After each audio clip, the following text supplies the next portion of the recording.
ঐক্যমত্য কমিশন এবং সরকার একই অঙ্গ হিসেবে প্রতীয়মান হয়।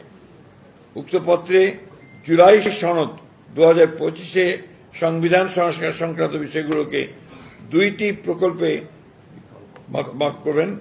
বিকল্প পদ্ধতিতে বাস্তবায়নের এবং আইনগত ভিত্তি প্রদানের জন্য সরকারের কাছে পেশ করা হয়েছে।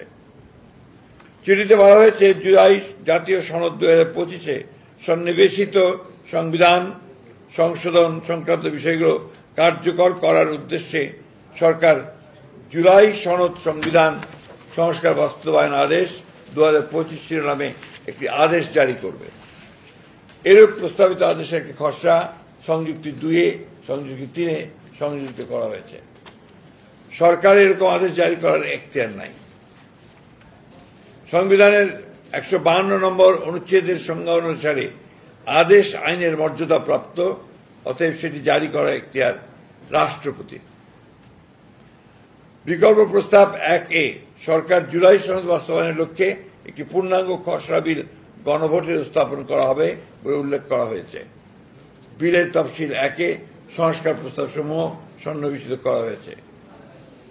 বলা হয়েছে, বিল সরকারি গেজেটে প্রকাশ করা হবে। বিলে উল্লেখ করা হয়েছে যে সংবিধান সংশ্লিষ্ট তফসিল 1 বর্ণিত 48টি দফার জাতীয় ঐক্যমত্য কমিশনের প্রস্তাবিত দফাগুলি উপরে গণভোট হবে। উক্ত দফাসমূহের বিপরীতে স্বাক্ষরিত জুলাই জাতীয় সনদে অন্তর্ভুক্ত রাজনৈতিক দলসমূহের মতামত, ভিন্ন মত, নোট অফ ডিসেন্ট উল্লেখ করা হয়নি।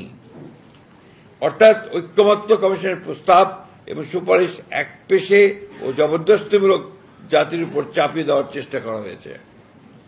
তাহলে এটাই প্রতীয়মান হয় যে দীর্ঘ 1 বছর ব্যাপী সংস্কার কমিশন ও জাতীয় ঐক্যমত্য কমিশনের সাথে রাজনৈতিক দলসমূহের দীর্ঘ ধারাবাহিক আলোচনা ছিল অর্থহীন, অর্থ ও সময়ের অপচয়, প্রহসনমূলক এবং জাতির সঙ্গে প্রতারণা।